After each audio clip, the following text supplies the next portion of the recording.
What's up guys, welcome back to the channel. I have something new from iFlight today. This is a new ProTech. At first you might look at it and think, well, another ProTech 25. Not exactly. It is an inverted motor version, and this one is the Pusher HD edition. So top mount battery, it has a mount on the front for a GoPro. It can run analog or HD, also TBS Crossfire on the back. It has 2.5-inch inverted motors on here and props, and it has a pretty strong, what feels like ABS style frame in combination with a carbon unibody that's inverted with this motor. So Zing motors all the way around as well, and Cadex Nebula Pro on here. Very similar to some of the other power configurations that I've seen in the past, but this one is in direct competition to the other inverted motor combos out there like the Synology. This one is the boss. This one is the best one out of all of these that I've tested. This one should you get. Which one is the best out of all of them? Also the Beta FPV 95X V3 as well in the competition. And we're going to talk about weight, we're going to talk about durability, we're going to talk about tune and all that good stuff in this review. But first, I want you guys to subscribe and comment. Be sure to get entered in for the Eachine Novice 4 here in the box. I have everything here in the box. 4-inch quad with GPS on the back. It has a TX12 transmitter with it, a battery charger, and everything you need to get up in the air and fly. Even a pair of goggles in here, and the case is included. So this is going to be free shipped to one lucky winner in July. One lucky subscriber on my channel is going to get this Novice 4. So be sure to get entered in for that. But let's go ahead now, before we do a whole bunch of comparison, let's go outside, let's do a flight test with the new Pusher 25 HD inverted motor Cinewhoop version of this quad series. Here we go.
All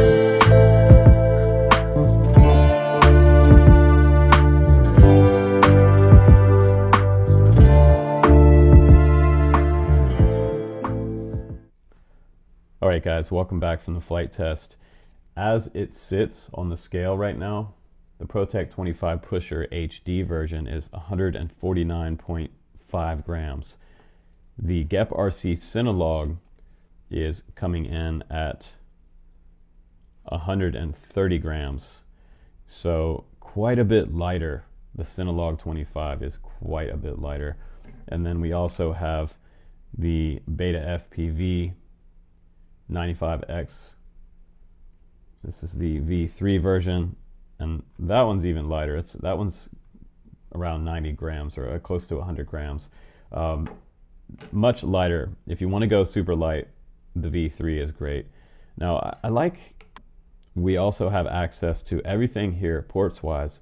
We have access to the Nebula Nano Pro here for the upgrading your Vista, and there is a port right there. They also include a 90-degree port for USB-C that goes right in there and it comes out here. It did bend a little bit out when I put mine on, so I wish they'd had a little more of a cutout here, but what they're trying to do is trying to keep all that sand and grime off the bottom of this design, but you would be pushing a lot of dust out from under here. But the reason that they make these inverted design really does have a clean bit of airflow under here, flipped up like this. It has the frame, and there's a lot of prop wash underneath this, so it's a traditional quadcopter for the flight controller versus something like this inverted design. But let's talk about tune on these as well. In the number of accordance here, as far as who's the best, who's the least tuned, out of the box. We do honest reviews, so I'd say that the least tuned was probably the Pusher HD here, the ProTech mount here. I mean, this is a really solid, nice, thick TPU mount. Quite get the vibes out of that camera. Unfortunately, there is a lot more vibes on this one versus the Cinelog 25, and I could just put some video up on the screen there and show you a little bit of difference there with the two of these quads. And the Cinelog 25 was clearly the better tuned quad, the better flying quad out of these two. This one also being the heavier one out of is great, but the Cinelog 25 will give you that extra room to be able to put a camera mount up there and get an external camera on there, something like a GoPro or Insta360 Go 2 as well. And this one also has a better tune than the Pusher 25, unfortunately. So getting past the tune, I feel like if I could tune this one a little bit for you guys and share the tune to the community, that would be a big help to guys that have bought this one. I'm glad they made two versions of it. I'm glad they made the Nebula Nano digital version and an analog version for guys that are still rocking the analog goggles. Now, as far as power system on here, we have a very similar power system on here. We have, as the GEP 25 again, we both have 20 amp ESCs on here, so we can run 4S on all three of these quads respectively. But if you're a beginner, start out on 3S and then work your way up to 4S. We have a 25 by 25 millimeter Sussex D Whoop AIO on here as well, and this is the V3 version on here. It's kind of sandwiched underneath and you can't really see it along with those 20 amp ESCs. It also has a burst up to about 30 amp. And we're rocking the 1404 series motors, and these are the Zing motors. You can't really see them that well, but they are black, all murdered out here. And I believe those KVs on those were 5500 KV. And we got the Nazgul 2525 props here. They're a little bit bullnose for those duck designs. If you tried out the 5-blade Gem fans, and I believe these were 2.5-inch Gem fans. I'll try to put some links down below for these, because these did well for freestyle and cinema. And the prop is everything, guys. Better the prop on the quad, the better it's going to fly. So if you have a really trash prop on a quad, it's going to fly like trash. So that's kind of important. Also, I had a 4S 1100 on this quad, and I might have been getting around like 4.5 minutes flight time. But I was doing some sort of maneuvers, some sort of power loop. It will power loop, this guy. So like the Cinelog 25, both of these will power loop. but this one's just better tuned. The Cinelog 25 just better tuned. And if you want to smooth everything out, if you're going for cinema, just pick up one of the Go Cams from iFlight, because I think this thing is cool because it does come with a variety of ND filters in the box. You get 3 different ND filters, and they also have some combos available on the Banggood website where you can pick up all of this together. And if you mount this to the very top, it has a little TPU mount right here. If you mount this to the top, you're going to get some super epic smooth video. And in the box, they also have a cable to hook up. And the coolest thing about this, I think, is the fact that you can use either a battery in the back of this camera, like I have here. There's also a dummy part that fits over top in case you want to put in this mount. If you're not using a battery and you have it wired up, there's the wired port on the side. And here's some extra wire in the box as well. Goes along with it. And 3 different ND filters in there. We have ND 8, ND 16, and ND 32. So it gets pretty dark at about 32. And I usually use ND 16 most days. But that's pretty cool that iFlight released this, because that gives you a little bit of an extra additional option for cinema filming if you want to go out and do cinema. But if you want to use this as a freestyle trainer as well, this quad will freestyle all day, which is pretty cool. But it's nice that they also include the mount, so you don't have to go out and try to find the mount extra. SD card goes in on the side, and I believe it supports up to like a 250 gigabyte micro SD card, which is super, super cool. And this little trapdoor actually works pretty well in here. And it's fairly simple to operate. You can also set it up inside Betaflight, and you can go in and change the settings, change around the frame rate, you can change the resolution, and you can take stills with the transmitter. So that's pretty cool that you have camera control from this camera with your transmitter inside Betaflight. That's pretty sweet. So price on that one, yeah, I'm not sure, but I'll put some links down below to these combos. But so far, guys, I think like weight-wise, this one's not winning any awards weight-wise, and it's not winning any awards with the tune on there. But I will say it does look hella durable. It has 2 strut support here, whereas the Cinelog has a strut out and then 2 down. And so this one just has 2 solid struts, but these are thicker. And it feels really, really dense. It feels really solid. It has a layer of ABS over top of this carbon plate on the top here, like I believe like the V3 here, like the 95X V3. This one has the same style. It has plastic over top and then an inverted unibody here on this one, carbon unibody. And the Cinelog has no plastic over top of this top plate here, so, but it does have a carbon bottom plate, which is kind of cool.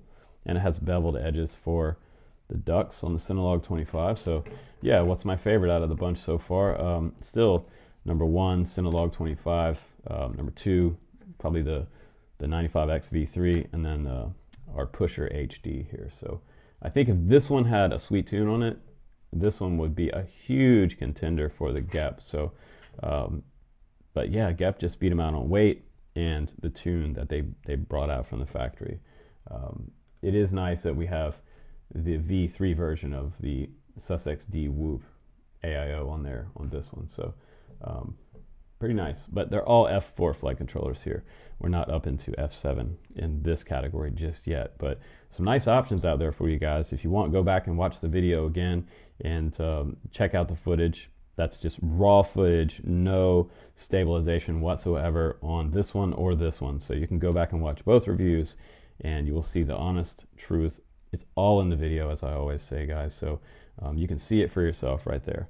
You can check out the links down below, and don't forget to comment on this video and subscribe, because I'm giving away the Eachine Novice 4 coming up in this month of July.